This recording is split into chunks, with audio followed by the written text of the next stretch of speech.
જો બધા ઊંટ બેઠા છે ભાઈ, જો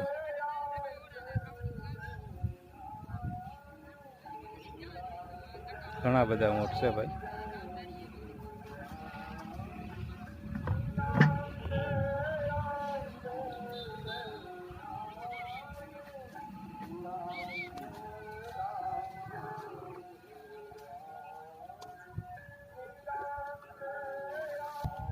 કયું ભાઈ તમારું ગામ?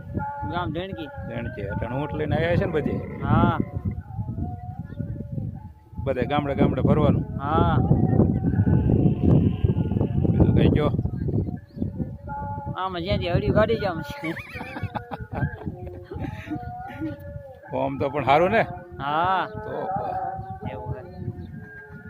બધા ઊંટને બાંધવા પડે એવું તો નહીં ને? બધા બાંધવા બધા પડે. પછી સવારમાં છોડવાના? અમારે પાછા છોડવાનું. કાંઈ વાંધો નહીં ભાઈ. ભલે.